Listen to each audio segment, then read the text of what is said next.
Je m'appelle Erin Walker, j'ai servi 20 ans dans la marine et j'ai pris ma retraite au grade de lieutenant-colonel. J'ai dirigé des missions sur 3 continents, navigué à travers des typhons, négocié des cessez-le-feu. Et j'ai même dormi 2 nuits sur le sol d'un avion de transport en panne quelque part au large de Guam. Je sais comment survivre. Ce que je n'ai jamais appris, c'est comment être une fille dans ma propre famille. Cela a été bien plus difficile. Je pense qu'une partie de moi a toujours espéré qu'il reviendrait à de meilleurs sentiments.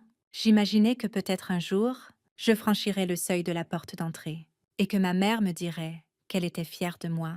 Ce jour n'est jamais arrivé. Au lieu de cela, ce qui est arrivé, c'est une enveloppe de couleur crème sans adresse d'expéditeur. À l'intérieur, il y avait une invitation de mariage.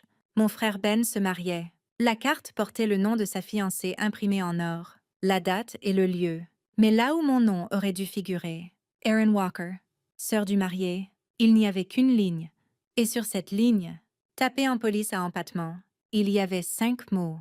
Vous avez encore une chance? Je suis restée assise à ma table de cuisine, fixant cette ligne pendant un long moment. Ce n'était pas une invitation, c'était une provocation. Cela disait « Nous ne vous effacerons pas publiquement, mais nous ne vous inclurons pas non plus. » Pas vraiment. Je n'avais pas vu ma famille depuis plus de 5 ans. Pas depuis la mort de mon père, quand ils ont omis mon nom dans les loges funèbres. Pas depuis que le directeur des pompes funèbres m'a fait signe de m'éloigner de la première rangée, comme si j'étais juste une voisine de passage. Ce jour-là, j'avais revêtu mon uniforme. Je pensais que peut-être, juste peut-être, il me verrait. Ma mère ne m'a pas adressé la parole. Mon frère a hoché une fois la tête et s'est éloigné. Et maintenant, un mariage, un nouveau chapitre pour Ben, un événement familial. Et il me donnait juste assez de cordes pour que je me montre et que je me pende moi-même. Pas de place à signer, pas d'accueil, juste l'implication que si je faisais de tout cela une affaire personnelle, ce serait ma faute. J'aimerais pouvoir dire que cela m'était égal. J'ai jeté l'enveloppe à la poubelle et j'ai tourné la page, mais je ne l'ai pas fait. Je l'ai remise sur le comptoir, soigneusement scellée, et je suis restée assise en silence. Pendant près d'une heure, ce silence me semblait familier. Il était devenu une seconde peau. Quand on est entraîné pour la guerre, on apprend à faire confiance au calme. Pas parce qu'il est sûr, mais parce qu'il vous indique où se cache le danger. Cette enveloppe était calme, et elle me disait tout. Ce n'était pas une question de célébration, ce n'était pas une réconciliation, c'était un test. Et ils espéraient que j'échouerais bruyamment. J'ai affronté des insurgés, j'ai tenu tête dans des salles de réunion remplies de généraux 2 fois plus âgés que moi, en les interpellant par leur nom. Mais rien ne glace les os comme être invisible dans l'endroit qui vous a élevé. Alors, j'ai fait du café, samedi sur le porche, j'ai regardé le soleil se lever, comme je le faisais chaque matin depuis que j'avais quitté le service actif, et je me suis posé une seule question. Allais-je les laisser écrire le dernier chapitre? Sans moi? La réponse est venue lentement, pas dans la fureur, pas dans la rage, juste dans la résolution calme qui m'a porté à travers plus de batailles que je ne peux en compter. Ils avaient peut-être effacé mon nom de la carte, mais j'avais encore une voix, et j'en avais fini d'être silencieuse. Je suis arrivée 10 minutes en avance. Comme on m'avait appris à le faire, la chapelle était drapée de lin blanc, des arches fleuries dominant des bancs polis, des photographes se déplaçant déjà comme des ombres en arrière-plan. Mon uniforme n'était plus repassé comme autrefois, juste un simple blazer marine et un pantalon. Rien qui attire l'attention. Personne n'a levé les yeux quand je suis entrée. Les ouvreurs étaient occupés. Une femme en perles est passée avec un plateau de champagne et ne m'en a pas offert. J'ai cherché des visages familiers, mais tous étaient tournés dans la direction opposée. Comme sur un signal, j'ai trouvé le plan de sitting affiché à l'extérieur de la salle de réception, des noms écrits en cursive bouclée, organisés table par table. Il m'a fallu plus de temps que nécessaire pour trouver le mien, pas parce qu'il n'y était pas, parce qu'il était mal orthographié. Erin Walker. Non, ce n'était pas le cas. Ce n'était pas le cas. Pas même une marque de stylo pour le corriger. Juste de l'encre de travers et de l'indifférence. Ma table était dans le coin, près de l'entrée de service, juste à côté du panneau des toilettes. La carte nominative était inclinée, le papier légèrement plié comme si quelqu'un l'avait fait tomber, puis remis en place sans soin. Je suis restée là un moment. Pas en colère, juste immobile. J'ai traversé des embuscades, j'ai été isolée sans signal dans un terrain gelé, mais rien ne semble aussi froid que d'être traitée comme une prisonnière. Comme un bouche-trou dans sa propre lignée sanguine, Quand j'ai enfin pénétré à l'intérieur, j'ai vu ma mère. Elle se tenait près de la table d'honneur, en conversation avec l'un des organisateurs du mariage. Sa voix douce et joyeuse. Elle a jeté un coup d'œil dans ma direction, puis détourné le regard. Pas un signe de tête, pas même un battement de paupières. Je me suis assise à ma table. Le centre de table était à moitié flétri. Un serveur a posé un verre d'eau devant moi et s'est éloigné sans un mot.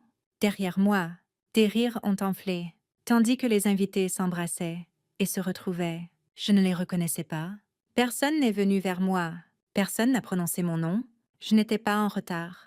Je n'étais pas trop habillée. J'étais simplement invisible, comme je l'avais toujours été quand cela comptait.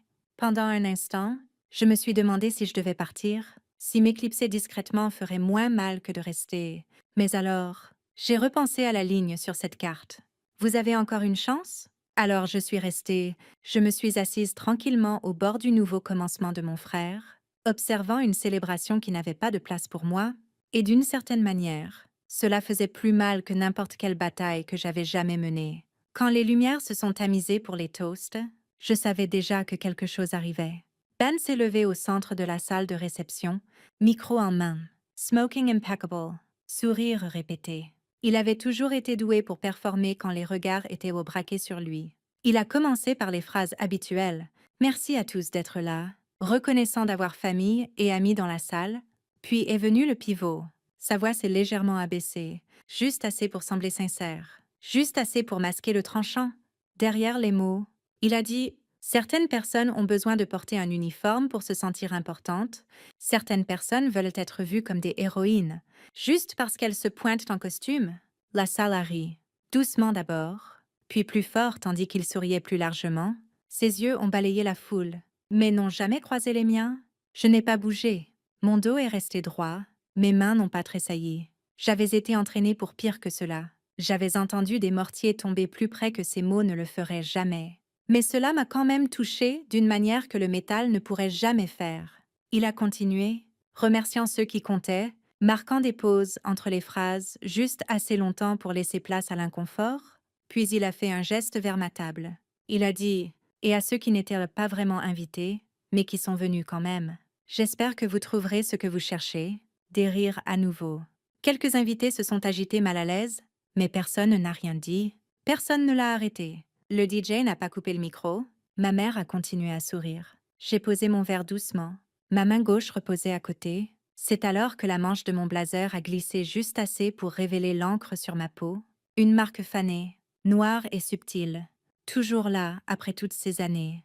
Ben ne l'a pas remarqué. Il était déjà passé à remercier le traiteur. Mais j'ai vu quelqu'un à une table voisine jeter un coup d'œil à mon poignet et s'arrêter. Son sourire s'est effacé pendant une seconde. Je n'ai pas parlé, je ne me suis pas levée, je n'ai pas fait de scène. Cela leur aurait donné trop de pouvoir. Au lieu de cela, j'ai fait ce que j'avais fait dans chaque salle hostile où j'étais entrée. J'ai laissé mon silence parler pour moi, parce que le silence n'est pas une faiblesse. C'est une stratégie, et cette nuit-là, le mien n'était plus fort que son discours ne l'avait jamais été. Les discours se sont terminés, les assiettes ont teinté, la musique a repris, du jazz léger flottant dans la salle comme si rien ne s'était passé. Je suis restée immobile à ma table, sirotant de l'eau qui était tiède depuis longtemps, ma main reposant toujours là où l'encre apparaissait. Le tatouage s'était estompé avec le temps, mais sa signification non. C'est alors que les portes se sont ouvertes. Il est entré discrètement, sans s'annoncer, un homme plus âgé, peut-être la soixantaine, droit comme un i et se déplaçant avec cette précision qui ne s'efface pas avec l'âge. Je ne connaissais pas son nom à l'époque, juste qu'il portait une cravate bleu marine et la posture de quelqu'un qui avait autrefois commandé. Il a balayé la salle du regard brièvement, puis s'est dirigé vers la table d'honneur. À mi-chemin, ses yeux se sont posés sur moi. Pas un coup d'œil, un arrêt complet. Il a regardé mon poignet, à la marque juste sous l'os. Son visage a changé. Il n'a pas demandé mon nom, il n'a pas vérifié auprès de quiconque. Il s'est arrêté net, a levé la main et m'a rendu un salut formel. Complète, sa paume plate, le bras raide, chaque muscle de son corps aligné dans le respect. La musique ne s'est pas arrêtée, mais le bruit autour de nous, chi. Les conversations se sont interrompues au milieu d'une phrase, les fourchettes suspendues en l'air. Tous les regards se sont tournés pendant une seconde. Personne n'a bougé. Puis, De l'autre côté de la salle, un autre homme s'est levé. Il était vieux, lui aussi, peut-être un vétéran du Vietnam. Il a levé la main de la même manière, puis un autre et un autre, en moins d'une minute. Une demi-douzaine d'hommes dans cette salle, tous d'anciens militaires, se sont levés en silence et m'ont salué. Aucun d'eux n'a demandé pourquoi. Ils ont juste vu ce qu'il avait vu, et ils savaient. Ben s'est figé à la table d'honneur. Ma mère avait l'air d'avoir reçu une gifle sans qu'on la touche. Personne n'a dit un mot. Je n'ai pas rendu le salut. Pas par fierté, par quelque chose de plus profond, par la conscience que ce moment n'était pas pour prouver quoi que ce soit. C'était pour être vu. Enfin, l'homme qui avait salué en premier s'est avancé. Il a parlé juste assez fort pour que ceux des alentours entendent. Secteur, Echo, 2009. C'est là que j'ai vu cette marque avant. Vous en faisiez partie? J'ai hoché une fois la tête. C'était tout ce qu'il lui fallait. Il a hoché la tête en retour et est retourné à sa place près de la mariée. Elle semblait confuse, mais elle n'a pas interrompu. Elle l'a juste regardé. Son père, avec de nouveaux yeux. Personne n'a applaudi. Personne n'a trinqué. La salle n'a pas explosé. Mais quelque chose a basculé, visuellement, irréversiblement. Ce moment n'a pas effacé les années qu'ils avaient passées à essayer de me faire taire. Mais il a brisé le sort qu'ils avaient jeté sur toute cette salle. Et pour la première fois de la soirée, je ne me suis pas sentie comme un fantôme à la célébration de quelqu'un d'autre. J'étais réelle, j'étais là, et il ne pouvait plus prétendre le contraire. Tout a commencé par un coup à la porte de mon bureau. Mon commandant se tenait là, yeux froids, tenant une enveloppe en kraft. Il me l'a tendue sans un mot. Je l'ai ouverte lentement, sachant déjà que ce qu'il y avait dedans changerait tout. À l'intérieur, une copie d'une plainte formelle, anonymée, détaillée, m'accusant de falsifier des rapports de mission, d'exagérer mon rôle dans des opérations classifiées et de manipuler mon dossier de service pour obtenir des promotions. C'était bien écrit, froid, clinique. Je suis restée assise à mon bureau après son départ, le relisant encore et encore. J'avais dirigé ses missions, j'avais rédigé ses rapports, chaque chiffre, chaque entrée post-action, chaque perte comptabilisée, et maintenant, cela était démonté, ligne par ligne, par quelqu'un qui savait exactement comment me blesser. Ils m'ont placé sous examen dans la semaine. Mon habilitation a été suspendue, mes projets réaffectés. On m'a dit de ne pas retourner sur le terrain jusqu'à la fin de l'enquête. Personne ne l'a dit à voix haute, mais le message était clair. Tant qu'il n'était pas prouvé le contraire, j'étais entachée. La plupart de mes collègues se sont tus. Quelques-uns m'ont offert des sourires gênés dans le couloir. Un capitaine m'a tapoté l'épaule comme si j'avais perdu un animal de compagnie. Mais personne n'a pris ma défense. Personne n'a remis en question la plainte. Le papier avait plus de poids que les années que j'avais passées à saigner pour l'uniforme. Ce silence m'a dévastée. J'avais passé ma vie à bâtir la confiance. Je pensais appartenir à quelque chose d'indestructible. Mais quand la pression est arrivée, j'ai vu à quelle vitesse la loyauté pouvait s'évaporer. Mon uniforme ne m'a pas protégée.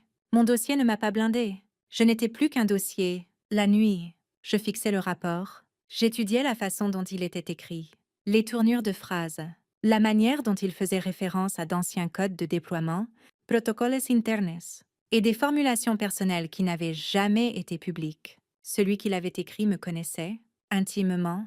Ce n'était pas juste un rival amer, ce n'était pas une calomnie aléatoire. Cela venait de près, trop près. Et puis, une pensée a atterri, lente et lourde.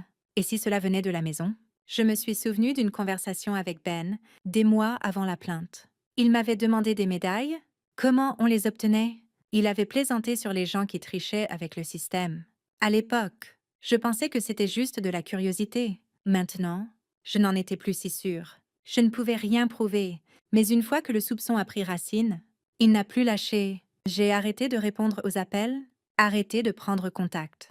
Je suis restée assise dans mon petit appartement, entourée de certificats et de drapeaux pliés, me demandant jusqu'où la trahison pouvait aller, jusqu'où elle pouvait creuser quand elle était plantée dans le sang. Ils m'ont finalement blanchi, discrètement, sans excuse. J'ai récupéré mon habilitation, mais pas ma paix. Parce que quelque chose s'était fissuré cette année-là, et cela ne s'est jamais complètement ressoudé. Je n'ai pas cherché de preuves au début. Je me suis dit que cela n'importait pas qu'il avait écrit, que j'avais survécu aux dégâts, que avancer signifiait lâcher prise, mais certaines choses s'installent profondément, comme des éclats d'obus que l'on croyait passer au travers, et finalement, elles font mal. Un ami de mon ancienne unité travaillait dans le renseignement cyber, du genre discret, hors des livres. Je lui ai demandé s'il y avait un moyen d'analyser l'auteur d'un document anonyme. Il a dit oui. Il a dit que ce n'était pas infaillible. Mais si j'avais assez d'échantillons écrits de quelqu'un, des patterns pouvaient émerger. Je lui ai envoyé la plainte. Et un dossier d'email que mon frère m'avait envoyé au cours de la décennie passée, notes d'anniversaire, mises à jour familiales. Ce coup de gueule qu'il avait tapé le jour où j'avais refusé de co-signer un prêt. Rien d'extraordinaire. Juste des mots sur lesquels il n'avait jamais réfléchi 2 fois. Cela a pris quelques jours. Quand il m'a rappelé, il n'a pas dit bonjour. Juste des chiffres. 90, 2. C'était le taux de correspondance entre le langage de la plainte et l'écriture de Ben. Structure des phrases. Choix de mots. Syntaxe. Même la façon dont il ponctuait les puces. Je n'ai pas parlé. Je me suis juste assise par terre dans mon salon, téléphone pressé contre l'oreille. Yeux fixés sur une photo d'un Noël que nous avions à peine survécu ensemble, je l'avais protégé plus de fois que je ne pouvais compter. J'avais pris la faute pour lui quand nous étions enfants. Défendu lors de ses embrouilles à l'université, même retenu mon propre succès pour qu'il ne se sente pas petit. Et maintenant cela, il ne voulait pas juste que je sorte de son chemin, il voulait me discréditer, m'effacer discrètement, me ruiner avec juste assez de doute pour que je m'estompe sans un bruit. Et cela avait presque marché. J'ai raccroché. Pas de cris, pas de tiroir claqué, juste du calme, épais. Un calme lourd qui s'est enroulé autour de ma poitrine et y est resté. C'est à ce moment que l'histoire a changé pour moi. Pas quand j'ai été accusée, pas quand j'ai perdu mon habilitation, pas même quand je l'ai récupérée. C'était cela, savoir que la personne qui avait partagé mon enfance, qui savait à quel point cet uniforme comptait pour moi, avait choisi de le détruire depuis un clavier. Et pourquoi? Jalousie, insécurité. Une tentative tordue de reprendre un espace qu'il pensait que j'avais pris. La raison n'importait pas. Ce qui importait, c'est que je connaissais enfin la vérité. Et une fois qu'on sait, on ne peut plus revenir à l'ignorance. Il n'y a que l'avant, et l'avant, j'ai réalisé, allait ressembler à quelque chose de très différent d'ici. La réception était terminée. Les chaises étaient pliées, les bougies soufflées. La plupart des invités étaient partis, mais je suis restée en arrière. Attendant près des portes de service, je savais que Ben passerait par là. Je voulais un moment sans public. Quand il est enfin sorti, sa cravate était défaite, les joues rougies par le vin et les louanges.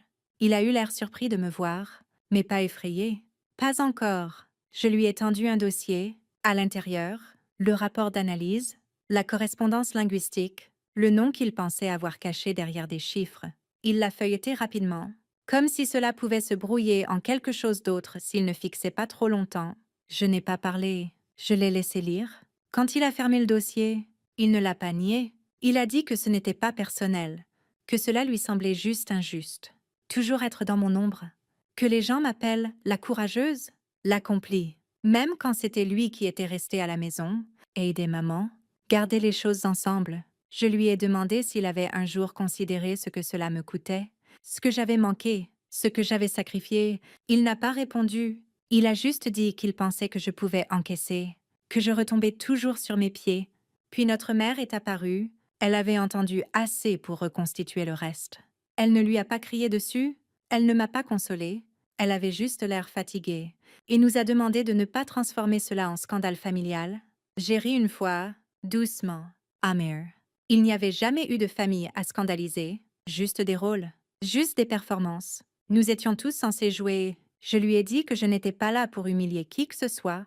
Je n'étais pas là pour ruiner un mariage. Je voulais juste la vérité. Pas de vengeance, pas d'excuses, juste de la clarté. Ben n'a pas demandé pardon, elle n'a pas offert de réconfort. Et je n'ai pas attendu l'un ou l'autre. J'ai quitté cette salle comme j'y étais entrée, seule, mais plus légère, parce que cette fois, je ne portais plus leur silence comme un poids. J'en avais fini de prouver, fini d'expliquer. Certaines vérités n'ont pas besoin de public. Elles ont juste besoin d'air. Et cette nuit-là, pour la première fois depuis des années, j'ai enfin respiré. La vidéo ne faisait que 43 secondes. Un clip granuleux pris avec le téléphone de quelqu'un, juste un moment calme, où un homme plus âgé arrête un mariage pour saluer une femme assise seule près du panneau des toilettes. Mais elle s'est propagée vite, plus vite que je ne l'aurais jamais imaginé. Le lendemain matin, elle était sur 3 blogs militaires. À la fin de la semaine, Elle passait aux informations du soir. Ils m'ont appelée la soldate oubliée. Certains articles ont fouillé mon dossier, d'autres ont essayé de trouver un scandale qui n'existait pas, mais la plupart posèrent la même question. Comment un pays peut-il oublier l'un des siens?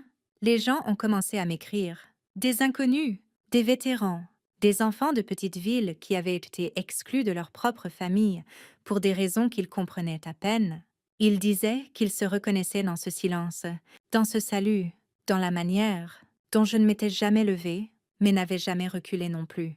C'est à ce moment que j'ai su quoi faire ensuite. J'ai lancé une petite association à but non lucratif, discrètement au début, juste nous quelques-uns, recueillant des noms, des histoires, construisant du soutien. Nous nous concentrions sur les membres du service qui rentraient chez eux, vers des familles brisées, qui affrontaient une autre sorte de guerre dans leur propre cuisine et salon. Nous offrions plus que de la thérapie, nous offrions de la validation, un rappel qu'ils n'avaient jamais été invisibles. Même si les gens qui les avaient élevés ne pouvaient pas les voir, je n'ai pas parlé publiquement de mon frère ou de ma mère. Je n'ai pas traîné leur nom dans les gros titres. Je n'en avais pas besoin. La vérité avait déjà fait son travail. Certains attendaient des excuses, pensaient qu'elles viendraient quand l'histoire s'estomperait. Elles ne sont jamais venues, et j'étais d'accord avec cela. Le pardon est une belle chose, mais ce n'est pas une condition pour la paix. Maintenant, je vis au bord de l'eau. Petite ville, moins de questions. Je me réveille toujours tôt. Je prépare toujours mon café comme je le faisais dans la marine.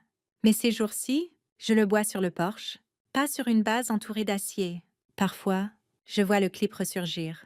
Quelqu'un le reposte. Par un jour où le monde semble particulièrement cruel, cela me rappelle que même les petits moments, même les silences, peuvent changer quelque chose de plus grand. Je n'ai pas été effacée, j'ai été réécrite de ma propre main, à mes propres conditions, et cela, pour moi, se fait.